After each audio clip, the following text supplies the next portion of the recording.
prazer te entrevistar, Paulo. Prazer muito grande, Cajuru. Eu que no Sul muitas vezes te assisti na televisão, porque você sempre foi um jornalista muito talentoso, muito competente, mas principalmente que sempre falou a verdade. Às vezes no futebol brasileiro a verdade dói, mas eu acho que é importante que as pessoas falem a verdade até para que os outros vejam o que está acontecendo e que os rumos do futebol eles caminhem para o caminho certo, que é muito importante isso. E Paulo, você veio para o Rio de Janeiro, para o departamento de futebol de um time que o que ele mais precisa é de verdade e que o torcedor saiba dessas verdades tão escondidas ultimamente num time dessa grandeza, né, Paulo? Realmente eu tive o privilégio e trabalhar no Flamengo é um privilégio. Ser convidado para vir depois, eu disse no primeiro dia da minha apresentação, Cajuru, que eu tinha ganho no futebol um dos maiores presentes da minha vida, que foi vir para o Flamengo, trabalhar num clube de uma torcida, da maior torcida do Brasil, mais de 40 milhões de torcedores e um desafio gigantesco pela frente. Mas nas negociações, nas conversas que eu tive com o presidente Eduardo Bandeira de Mello, com o vice-presidente de futebol, Valim Vasconcelos, e com os vice-presidentes, o BAP e o Flávio Godinho, num primeiro momento foram as pessoas que eu conversei, me mostraram o projeto, me mostraram o que eles pensavam para o Flamengo. Eu não titubeei em nenhum momento em vir, porque realmente eu já trabalhei com gente séria, já trabalhei com o presidente Paulo Odoni no Grêmio, trabalhei com o seu Rudi Armin Petri no Grêmio, trabalhei com muita gente séria no Grêmio, mas eu estou me sentindo assim, sendo um privilegiado em trabalhar com dirigentes dessa escola. O futebol brasileiro precisa mais de Eduardo Bandeira de Mello e mais de dirigentes que estão no Flamengo, porque realmente eu acho que aí o futebol brasileiro vai para um rumo que nós que somos hoje profissionais, mas nós também somos torcedores para o futebol, porque nós queremos o bem do futebol, você quer o bem do futebol, nós queremos o bem do futebol, e para o bem do futebol, essa administração que assumiu o Flamengo, a gente tem que torcer, independente de eu trabalhar no Flamengo ou não, eu tenho que torcer para eles, para que dê certo o projeto, para que a coisa não caia na vala comum, para dizer, não, viu, vocês viram? Eles vieram para fazer com essa metodologia, com esse trabalho, com essa seriedade e não adiantou. Não, tem que adiantar, nós temos que provar que no futebol, com seriedade, com organização, as coisas acontecem. E, na verdade, Paulo Pelaipe, a imprensa esportiva do bem, ela precisa saber propagar um trabalho assim. E eu fico feliz ouvindo isso de ti, porque nas minhas palestras e principalmente nos meus programas e nas redes sociais, nos veículos onde trabalho, eu tenho feito questão de falar para o torcedor rubro-negro que finalmente aqui hoje tem homens de bem e não homens de bens.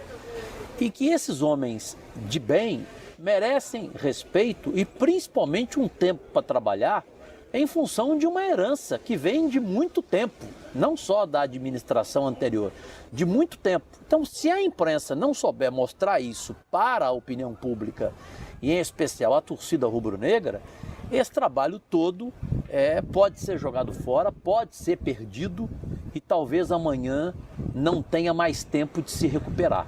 Eu acho que essa é a chance. E eu vou te dar um exemplo, Cajuru. No mês de janeiro, e eu não sou das finanças, mas as finanças interferem no futebol. Sabe que estão interligadas, as finanças e o futebol trabalham em conjunto. Em janeiro, o Flamengo pagou 25 milhões de reais de impostos atrasados. De impostos? De impostos atrasados. Não seria melhor, não cairia melhor nos ouvidos da torcida contratar jogadores? Você sabe que com 25 milhões, o que nós poderíamos ter de jogadores no Flamengo? Mas aí nós iríamos continuar com salários atrasados, com as verbas bloqueadas, com o dinheiro sendo bloqueado. Então, o que a diretoria fez? Ela fez uma opção e ela foi clara. ela tem essa transparência. Eu aqui estou falando com você hoje, de peito aberto para o torcedor do Flamengo. Nós sabemos que ele está entristecido. Nós também estamos tristes. Nós queremos ganhar. O Flamengo ser alijado de uma competição, não ir numa semifinal de uma competição, não disputar um título, para nós é muito triste. Mas nós temos que dar o remédio é amargo. Nós abrimos mão do treinador, não porque o treinador perdeu para o Botafogo, nós abrimos mão porque o treinador estava fora de uma realidade salarial do Flamengo e foi dito de frente, olho a olho, como a gente tem feito aqui. Uma conversa transparente. Transparente, é um grande profissional, é um grande cidadão, uma pessoa de bem, que é o Dorival Júnior. Dorival Júnior, uma pessoa de bem, bem intencionado, bom profissional, mas que estava fora dos padrões salariais que a diretoria colocou como parâmetro. O Wagner Love, um grande jogador, mas também estava fora do salário. Então nós estamos adequando o clube a uma realidade deste momento. Então nós poderíamos fazer uma média com o torcedor e contratar jogadores, em vez de pagar 25 milhões. Mas a diretoria está hoje completando aí 98 dias, o número do programa, 98 dias, porque começou dia 2 de janeiro. Dia 2 de janeiro, então nós temos aí há 98 dias no comando do clube. E já conseguimos as CNDs do clube. O clube hoje, necessárias para que a gente possa buscar recursos para... Você está vendo esse local lindo que o Flamengo tem aqui para ser o seu centro de treinamento? Você pode, com lei de incentivo ao esporte, buscar recursos, mas para isso você precisa ter o CND. Para buscar verbas para investir nas categorias de base, então você precisa ter credibilidade. Em dezembro, quando eu assumi aqui, eu ligava para o jogador não queria vir jogar no Flamengo, nós temos que dizer isso, o torcedor tem que saber, o jogador não queria vir, por quê? Porque o Flamengo não honra os compromissos. E quando o jogador aceitava vir, pedia mais valor. Não, mas esse valor está fora da realidade. Ah, mas eu estou pedindo esse valor porque eu vou custar para receber. Eu vou receber de 2 em 2 meses, vou receber de 3 em 3 meses. Então, nós já conseguimos, em 90 dias, por exemplo, Cajuru, nós pagamos o salário de fevereiro no dia 5 de março. O salário de março nós pagamos agora na sexta-feira passada, no dia 5 de abril. Então nós estamos, e os jogadores sabem que nós não estamos prometendo pagar nesse início todos os dias 5, mas todo o dinheiro disponibilizado no Flamengo usado para isso. Vai ser feito. Outra coisa, nós estamos acertando imagens com o jogador. Tinha jogador, o Wagner Love, que saiu do Flamengo, fazia 5 meses que não recebia uma imagem. Caraca. Na época. O direito de imagem faz parte do salário. O Felipe 5 meses, o Y 4 meses, Gonzalez 5 meses, Cáceres 6 meses. Então, no Flamengo, normalmente, o direito de imagem representa quanto? Geralmente 30%. De acordo com o Flamengo trabalha de acordo com a lei, né? 60 a 70 na carteira, né? E no CLT e 30 a 40 na imagem. Mas é salário, você tem que honrar o compromisso, claro. Você não pode pagar simplesmente quase a metade do salário. A carteira e não pagar a imagem. Então, e essas pendências, elas estão sendo renegociadas uma a uma.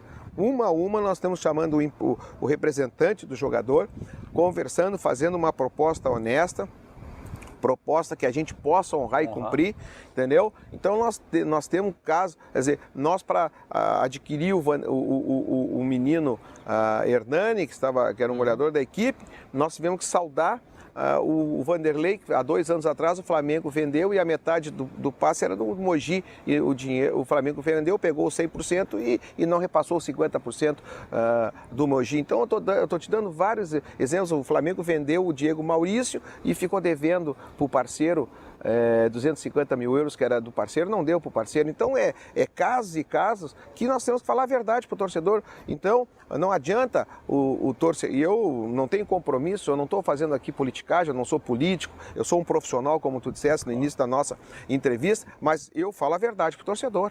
O torcedor tem que saber a verdade. Então a diretoria está pagando, está honrando o compromisso. E eu sei que a exigência do Flamengo é disputar títulos, mas nós dissemos que no início nós teríamos que dar esse remédio que é amargo. É um remédio amargo, mas tem que ser dado para o paciente. O paciente estava doente. Amargo agora do que passar por uma cirurgia grave depois. Exatamente. Lá na frente. Porque o Flamengo, ano passado, não caiu no detalhe para a segunda divisão. O Flamengo foi campeão em 2009 e vem se arrastando nos últimos anos, disputando para não cair. Essa é a realidade. Então, quando aquelas pessoas fazem crítica, a gente recebe telefonemas anônimos, que estão acabando com o Flamengo. Não, são aquelas pessoas que estão sendo contrariado as coisas que faziam erradas. E nós, no Flamengo, as coisas do Flamengo são transparentes, entendeu? Não tem é aberto aqui o futebol. Claro que o futebol tem que ser uma coisa fechada, que eu não posso estar dizendo para você quem é que nós estamos pensando para contratar, porque encarece o jogador, mas eu estou dizendo que são feitas as coisas às claras, porque nós temos compromisso com a verdade. E o presidente Eduardo Bandeira de Mello nos orienta, junto com o Valim Vasconcelos, que é o vice de futebol, e nos cobra justamente isso. Então, nós estamos procurando fazer aqui no Flamengo aquilo que o momento que o Flamengo vive nos permite. Não é como eu digo, nós poderíamos pegar 25 milhões de impostos atrasados que nós tínhamos com o INSS, com o Fundo de Garantia, com Receita Federal e pegar meia dúzia de jogadores e aí continuava o torcedor nas redes sociais sendo debochado, que o Flamengo não é mal pagador, que o jogador dizendo, lá no Flamengo a gente faz que joga, eles fazem que paga. Isso aí não... Desde o caso do Ronaldinho Gaúcho? Não, do Vampeta, né, que usou essa frase também.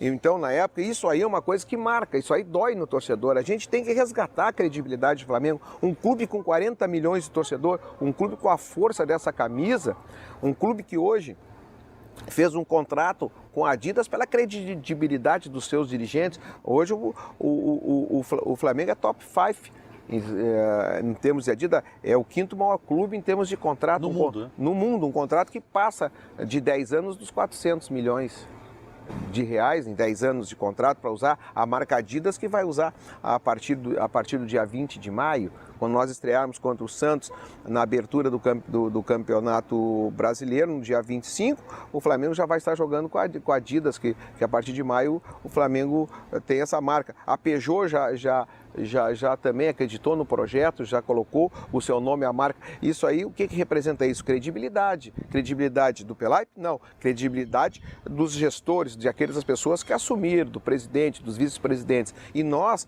temos a obrigação de fazer esse trabalho, de fazer um trabalho correto, fazer um trabalho sério, fazer um trabalho dentro da realidade que o Flamengo, nesse momento, tem condições de honrar os compromissos. Porque não adianta eu contratar o Cajuru e depois chegar no final do mês não pagar. Você trabalha, você tem que receber. Não é justo isso, nós não pagarmos um jogador de futebol.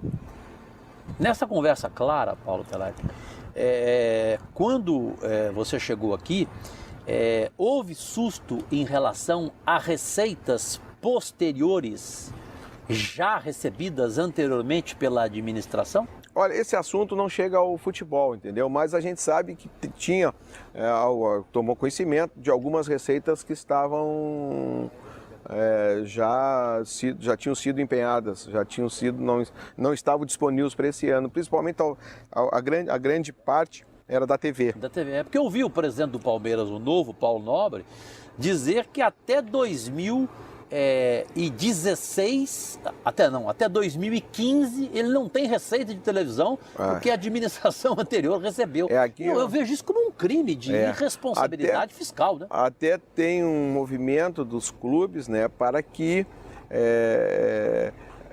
os clubes estavam no ano passado, ainda quando eu estava no Grêmio, conversando, para que não houvesse adiantamentos superiores assim ao período que o presidente vai ter a sua gestão, até para não comprometer. Na própria TV não deveria fazer isso? Não, mas aqui no Flamengo não, eu acho que tem alguma boa parcela comprometida, mas só para o ano de 2013. 2014 do Flamengo é completamente 100%. Mas a diretoria, com capacidade, com habilidade, renegociou alguns compromissos, entendeu? E está tendo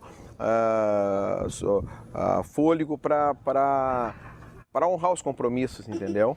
O que é verdade e o que é mentira, Paulo Pelaip, em algo que me deixou estarrecido e talvez tenha lhe deixado com tanto tempo de futebol, e depois de 29 anos de Grêmio chegar aqui no Flamengo e de repente ver isso, você ficou sem entender. Eu disse publicamente o seguinte: ninguém colocou um revólver na cabeça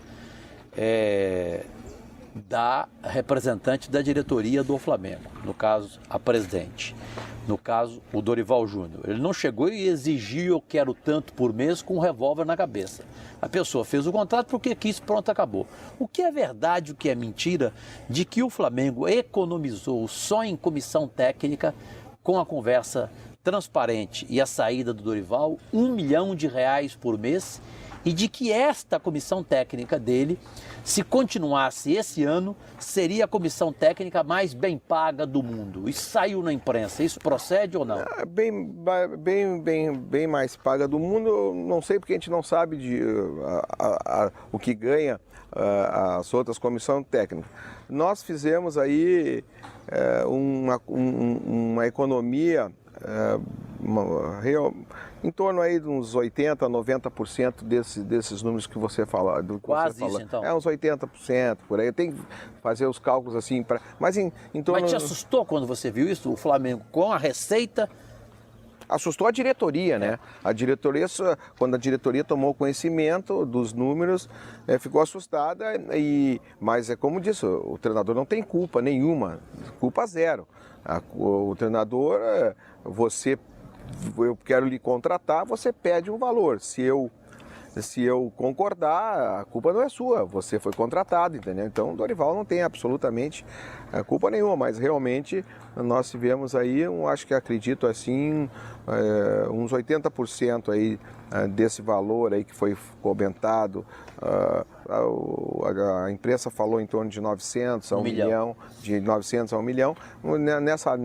Na linha de uns 80% nós economizamos para poder investir no próprio departamento de futebol agora. Quer dizer, agora esses valores, né, que nós vamos investir fazendo aí 4, 5 contratações para a equipe agora na Copa do Brasil e no Brasileiro. Com o Wagner Love, houve também uma economia significativa? Com o Wagner Love, nós aí tivemos condição de contratar 3 jogadores. Com o salário dele? Em torno de 3 jogadores. 3 bons jogadores? O Gabriel... O Gabriel da Bahia. Da Bahia, o Elias e o Wallace, o João Paulo, até dá para colocar também junto. 3 ou 4 aí. E isso é importante no teu programa, porque os clubes não fizeram a Lei Pelé. E eu digo assim para ti, os clubes foram omissos na Lei Pelé. Por quê? Porque não brigaram pelos seus direitos, porque os clubes ficaram fragilizados. Hoje, os empresários, que eu não sou contra os empresários, tenho um ótimo relacionamento com todos, e a gente tem que ter um relacionamento com os empresários, porque senão você não consegue trazer o jogador. O que acontece? Os empresários souberam muito melhor se adequar à Lei Pelé do que os clubes. Porque antes os jogadores eram escravos dos clubes, hoje viraram escravos dos empresários. Não vou dizer, eu acho que eles nem eram escravos dos clubes e nem são escravos dos empresários. Mas hoje, para trazer um jogador, você depende do empresário. O empresário se preparou melhor que o clube. Se preparou melhor para o clube. E o empresário, por exemplo, não tem aqui o Flamengo. Nós aqui administramos desde a Sub-11 aqui, são meninos. Tem empresário. Não, mas são meninos. Mas é que com essa lei, infelizmente, o pai do menino já é um empresário hoje. Exatamente. Hoje você vai renovar um contrato com o menino, porque e hoje a gente ficou fragilizado. Nós temos aqui Sub-11, Sub-12, Sub-13, Sub-14, Sub-15, Sub-16. Você dá todas as condições de trabalho, você dá psicólogo, nós temos aqui no Flamengo, que nós contratamos, nós temos psicólogo, temos assistente social, temos assistente educacional para acompanhar os meninos que vêm de fora. As assistentes educacionais, elas vão na escola representando o pai para ver. Isso aí nós já tínhamos isso no Grêmio, trouxemos aqui para o Flamengo, entendeu? Para dar essa assistência na base. O Flamengo já tinha um trabalho bom, nós acrescentamos mais alguma coisa em função disso. Aí você tem um menino, você tem esse menino, mas você só pode fazer o contrato com ele aos 16 anos. Aí quando você vai fazer os 16 anos, você só pode fazer por 3 anos. Por exemplo, o Barcelona levou o Messi aos 13 anos, fez um contrato de 10. Aí quando ele começou a caminhar e todo mundo vê que ia ser esse fenômeno que é, o Barcelona foi fazendo os contratos e foi. Aqui não, aqui você faz um contrato de 3 anos. Aí o menino, aos 16, 17, ele estoura, você fica refém do jogador, porque você aos 18... Caso Santos com o Neymar. Né? Aos 18 você tem que fazer o outro contrato. Aí aos 18, que aí você pode fazer um contrato de 5 anos. Aí aos 18, é bom para esclarecer para o torcedor entender por que a gente faz um contrato de 5 anos. Porque se o menino vai bem, você tem uma garantia. Mas você também corre o risco. O futebol, ele pode dar uma resposta, ele pode retroagir, ele pode não corresponder àquela expectativa ali que ele está com 16 para 17, 17 para 18. Mas você tem que proteger o patrimônio do clube. Então você tem que fazer um contrato, tem que botar uma multa rescisória alta, tudo para ter proteção. Agora, quando você vai fazer um contrato hoje com um menino de 18 anos, você no mínimo deixa de 10% a 20% para a família. Porque a família exige do clube.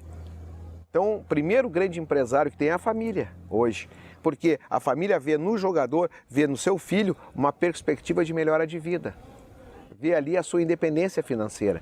Então, eu vou lá, o filho do Cajuru joga muito, é um craque, quando eu vou sentar com o seu Cajuru para negociar com ele, ele vai dizer, tudo certo, o salário é esse, mas só que eu quero uma participação na futura venda do passe. Venda, claro. 20% foi assim, é da com família. O Diego no Santos, o pai dele fez exatamente. Isso. Aí você passa 20, aí você fica com 80, aí o empresário quer 10. Já 30. Já fica 30, aí o clube só fica com 70, porque se você não fizer isso, o empresário encaminha para o outro clube, que o outro clube dá, os clubes não se respeitam. Uhum. Não há ética, né? Não tem, se ele tira o jogador daqui e leva para lá. Eu fico feliz de ouvir isso de você, porque eu não o conheço e de repente não tenho boa impressão dele, em função de ligações dele com empresários e tal. Para você, então, é um homem correto, um homem muito honesto. Mano Menezes. É uma pessoa de bem, uma pessoa... Porque não só eu, muita gente da imprensa chegou achincalhado. Mas exatamente, mas pode ter certeza que o tempo vai mostrar. Hoje em dia é assim, Cajuru. Se você for o treinador da seleção brasileira e fizer a convocação dos 22... Aqueles empresários que não tiverem os seus jogadores convocados vão dizer que você está com esquema. Se o Paulo Pelaipe é o empresário, você contratou... A gente viu o Felipão hoje, que era intocável. Mas é intocável. Então, mas o tanto de gente falando dele. Mas é evidente, mas é uma pessoa séria, não precisa... Eu vou dizer uma coisa, um treinador quando chega num patamar do Mano Menezes, do Filipão, do Parreira, na situação financeira que eles se encontram, o Filipão não precisa mais trabalhar, o Parreira não precisa mais trabalhar, o Mano não precisa mais trabalhar. Você acha que um treinador vai se colocar, o Muricy, entendeu? Umas pessoas corretas, uma pessoa do bem, o Abel Braga, eu estou falando dos treinadores top no Brasil hoje, que estão numa linha... E isso é algo que vazaria uma hora, né? Mas aí que tá, mas aí as pessoas, de forma na solapa, sorrateira, na solapa, elas vão lá e plantam isso, entendeu? Porque porque não teve um jogador seu, convocado. Eu vou te dar um exemplo, que não foi para a Olimpíada, que para mim, eu como dirigente levaria. O Vasco aqui tinha um lateral direito que tinha idade olímpica, até foi vendido, não me lembro o nome dele agora aqui, o menino, muito bom jogador, e tinha idade olímpica, não foi convocado pelo Mano. E o empresário do jogador era do Mano, entendeu? E ele não convocou. Era o Carlos Leite. Carlos Leite, não convocou o jogador. E eu achava, por exemplo, eu como torcedor, como espectador de futebol, achava que o menino tinha O Fagner. Fagner. Que tinha idade olímpica, um lateral direito. O Fagner, que era um lateral direito, que tinha idade olímpica, não foi convocado. E o Mano convocou o menino Rafael do Manchester. A gente discorda, entendeu? Eu sou amigo dele, mas eu podia baixar. Mas e se tivesse, e se o Mano convocasse o Fagner, todo mundo iria dizer. Bater palma. Não, ia bater porque ele estava pedindo passagem. Exatamente. Então o treinador convoca aquele jogador que ele tem convicção. Essa é a leitura que eu faço. Agora, é aquilo, tu pode ter certeza. É muita plantação. Se o Flamengo não contrata um jogador do empresário, ele vai dizer, e tu sabe, tá vendo aí, os caras dizem, o Pelaipe contrata porque é amigo do Carlos Leite, é porque é amigo do Jorge Machado, é porque é amigo do Juliano Bertolucci, é porque é amigo do Gilmar Veloz. Não, aqui no Flamengo a gente contrata junto com o treinador. Quer dizer, todos os jogadores que vieram para cá, o João Paulo, o Carlos Eduardo, o Elias, o Wallace, só fizemos 4 contratações do Flamengo. Então tu pode notar que a gente não fez nenhum absurdo. Esses 4 jogadores, o Elias é do Jorge Mendes, o Carlos Eduardo, e faltou o menino Gabriel, o Carlos Eduardo é do Jorge Machado, o lateral esquerdo é da Traffic, e o Wallace e o Gabriel são do Carlos Leite. Agora, se o treinador indica um jogador, a gente vai fazer a avaliação. O Gabriel todo mundo queria, o Cruzeiro queria, o Palmeiras queria, o Inter queria, o Grêmio queria, e o Flamengo teve mais felicidade. É triste essa realidade, nada contra os bons empresários. Agora, gente, você foi citando o jogador, ó, o fulano é do Jorge, o cicrano é do Pedro, o outro é do Joaquim. Mas é a lei. Mas é incrível, então, tinha que ser do clube. Exatamente, né? Aí acontece o seguinte, então eu te digo, esse jogador, o Gabriel que o Flamengo comprou, ele era 50% do Bahia, 20% do Carlos Leite, 30% do Carlos Leite e 20% de um outro investidor. Então nós compramos, então tu tem que ser parceiro desse empresário, porque nós compramos os 50%, parece que nós compramos 50% do Bahia e os investidores vieram junto. Nós não compramos do investidor, porque o investidor tem interesse que ele jogue no Flamengo também. Por que ele tem interesse? Porque é maior camisa, é uma vitrine maior. Então tu tem que ser, por exemplo, é o que eu te digo, hoje os empresários, os grandes empresários do futebol brasileiro, o Internacional, por que ele vendeu o Oscar? Porque o Juliano Bertolucci foi lá e botou no Internacional o Oscar. O empresário. Aí o Internacional está aí, está no balanço internacional, tem 28% ou 30%, foi do Inter. Mas se você não aceita, o Oscar não teria ido para o Internacional. O Oscar poderia ter ido vindo para o Flamengo, poderia ter ido para o Corinthians, poderia ter ido para o São Paulo. São Paulo não, que ele tirou do São Paulo, poderia ter ido para o Palmeiras. Então o empresário, se você tem que ter um relacionamento. Se você não tem um relacionamento, você não tem um jogador. Você não tem time. Quando você saiu do Grêmio agora, quantos sócios o Grêmio tinha, Paulo Pelaipe? Pagantes em dia, 67 mil sócios. Pagantes em dia? Em dia, 60. Pagando quanto cada sócio? Na média, assim, eu acredito na média de R$50 mês. Sei. O Internacional já chegou a 100 mil sócios? Internacional, sim. Internacional chegou fez até uma campanha para chegar aos 100 mil sócios, chegou. Mas eu acho que o Internacional hoje deve ter tido uma queda em função que não tem jogos no Beira-Rio. Acredito que possa, isso aí tira um pouco não fideliza tanto, entendeu? Fideliza mais quando você tem o estádio. Mas o Internacional deve ter 80, 90 mil sócios pagantes em dia Grêmio, hoje. 67 mil pagantes 65, 67 nessa ordem em dia. Isso aí é uma receita que praticamente é uma receita quase idêntica à da televisão. Exatamente. Então, garantida. Isso é um patrimônio, né? E por que você tem um sócio? Porque você tem um estádio. Você oferece o estádio para o torcedor, você tem e outros benefícios, né, que aqui, os departamentos estamos muito longe no Flamengo de ver essa realidade, com esse tamanho de time, com 40 milhões de torcedores. Esse time não tem nenhum sócio pagando R$1 por mês. Não, foi lançado agora um plano de sócio. No primeiro dia,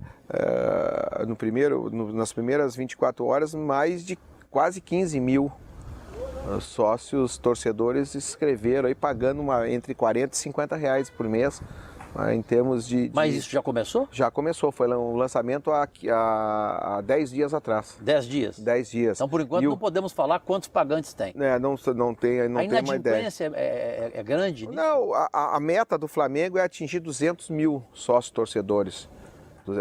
quer ter 200 mil sócios torcedores até o final do ano. Entendeu? Você acha provável? É a estimativa. Agora mesmo saiu uma enquete, uma pesquisa no norte do país.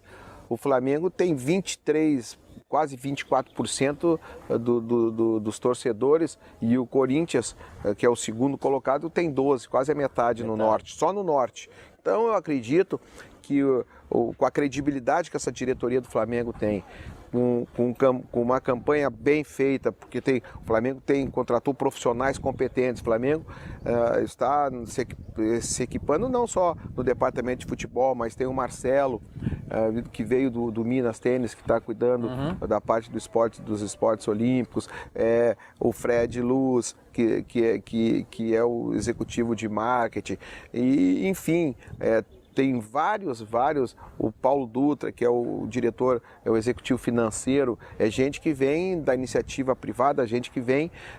gente profissional, né, para colocar o CEO do Flamengo, Marcelo Correia, né, uma pessoa que tem um prestígio, tem um conhecimento que comanda, né, todos os executivos do Flamengo. Então eu acho que isso aí é muito importante, né, porque as pessoas às vezes criticam, saem críticas no jornal, não, estão gastando com o executivo, mas precisa, porque o diretor amador, ele não pode ficar no clube, ele tem que cuidar da sua empresa. Claro. E aqui no Flamengo... Ou então ele vai ficar no clube e vai roubar do clube.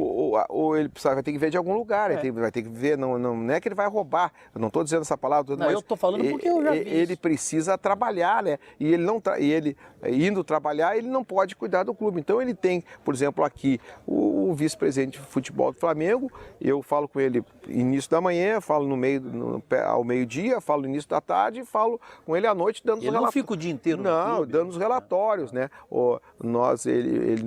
Fazendo os relatórios, nós temos uma reunião com ele todas as segundas-feiras, onde a gente conversa, mostra todas as estratégias, mostra tudo que está fazendo, e nada se faz sem o aval, sem um ok do vice de futebol. E o vice de futebol conversa, né? Todas as segundas-feiras, a diretoria do Flamengo se reúne e os vice-presidentes se reúnem, e ali eles traçam seus objetivos e passam para nós, que a gente executa a filosofia de trabalho. Então, se na negociação com o Dorival tivesse ocorrido um acerto, nós não teríamos mudado, a direção não teria mudado o treinador. A diretoria só mudou o treinador em função da questão que ela tem uma filosofia financeira, ela implantou e ela não sai desse objetivo que ela tem.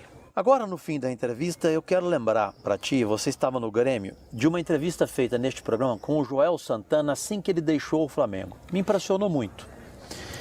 Estava magoado, tudo, mas fez a seguinte declaração: Cajuru, a torcida do Flamengo, se tiver paciência, o que está acontecendo lá é para daqui a 2 anos acontecer o que aconteceu no Corinthians. E eu, Cajuru, quando estive no Corinthians, fiz essa previsão. Eu sou meio bruxo. O Flamengo vai voltar a ganhar títulos e títulos internacionais importantes. Paulo Pelaipe hoje no futebol profissional do Flamengo. Nós tratamos nesse programa de falar só a verdade para o telespectador. Que verdade que você pode dizer para esse torcedor daqui para frente? Que tempo que ele pode esperar título? Olha, essa participação, essa opinião do Joel é importante, que é uma pessoa experiente, é um dos grandes treinadores que o futebol brasileiro tem, no futebol carioca. Ele é uma pessoa que trabalhou em todos os clubes aqui, ganhou títulos em todos os clubes, né? Agora está retornando, está voltando para o Bahia, está assumindo o Bahia. E realmente eu vejo assim, o que eu disse e eu vou repetir. O torcedor está entristecido, nós também estamos. Mas nós estamos tristes, mas não estamos preocupados, porque nós sabemos o caminho que nós estamos seguindo. E o remédio nós estamos dando um remédio amargo, que nós tínhamos que fazer, porque o Flamengo, já no segundo semestre, já vai ser outro Flamengo. Vocês já vão conhecer, já vão ver um outro Flamengo. Você que é uma pessoa que está no futebol há mais de 30 anos também, como eu, já nota que o Flamengo respira novos ares. Você nota Você mesmo, nos seus comentários, quando eu ouço, você pede paciência para o torcedor, por quê? Porque você enxerga, porque se você não tiver, se você não acredita no que está vendo, porque você não está vendo aqui pessoas que estão fazendo média, não estão fazendo demagogia, porque é fácil. Nós perdemos agora aí o segundo turno. Eu vi domingo aí nos jornais passados, Robinho, não existe Robinho, isso é utopia. Nós não vamos fazer aqui, nós não vamos jogar para a galera, nós não vamos jogar para a torcida o Robinho. Se algum investidor, se alguma pessoa, algum flamenguista com posse quiser comprar o Robinho, pagar o salário do Robinho e botar aqui para jogar no Flamengo, é evidente, nós vamos bater pau, vai ser bem. Mas nós, comprometer as finanças do Flamengo, nós não vamos fazer isso. Nós vamos trabalhar dentro de um orçamento, dentro de um planejamento. Então, nós vamos reforçar a equipe? Vamos. Nós sabemos, esse ano nós dissemos, nós queremos ganhar. Agora eu digo para você, se nós conseguirmos esse ano colocar o Flamengo na Libertadores da América do ano de 2014, o torcedor que está me vendo pode achar que é pouco. Não, é muito. É muito, porque para nós vamos, porque nós estamos saindo de uma situação difícil. Agora nós sabemos, porque você acha que o Pato chegou para o Corinthians e foi trabalhar em dezembro? Foi em dezembro que o Corinthians contratou o Pato? Não é assim, entendeu? O Grêmio trouxe alguns reforços. Você acha que trouxe reforços como o Zé Roberto, que hoje é um dos melhores meias do futebol brasileiro, que está merecendo até ir para a seleção brasileira? Não, nós passamos 6 meses negociando com o Zé Roberto, quando estava terminando o contrato dele lá no Catar. Então você começa a fazer um planejamento para 2014, agora em junho, julho de 2013. Então, esse tempo nós vamos ter agora para conversar com os empresários, para estudar o mercado, para ver jogadores. Nós chegamos no Flamengo no dia 2 de janeiro. A temporada, eu trabalhei o mês de dezembro, 18 dias, dentro de um hotel. Porque não tinha celular, tinha que usar o meu celular pessoal, entendeu? Não tinha credibilidade. Ninguém conhecia essa diretoria, quem conhecia era eu, conversava com ele, mas os empresários não conheciam, os jogadores não conheciam. Agora você já começa a modificar. Hoje as pessoas já sabem quem estão no Flamengo, quem são as pessoas que estão no Flamengo. Quer dizer, hoje o Cajuru já respeita o presidente Eduardo Bandeira de Mello, mas em dezembro, antes da posse, ele era uma aposta, uma incógnita. Então, hoje não, hoje é diferente. Então, assim a gente começa, você na vida precisa ter credibilidade. E essa diretoria já conseguiu a primeira vitória. O Flamengo hoje é um clube com credibilidade no mercado. Então hoje você já conversa com o jogador, já conversa com o empresário, você já conversa de uma outra maneira, entendeu? Você já tem gente que quer investir, você já começa a ter parceiros. Então você vai, o Flamengo já a partir de 2014 já vai mudar a sua equipe, já vai mudar a sua postura. Por quê? Porque nós o torcedor já vai ver um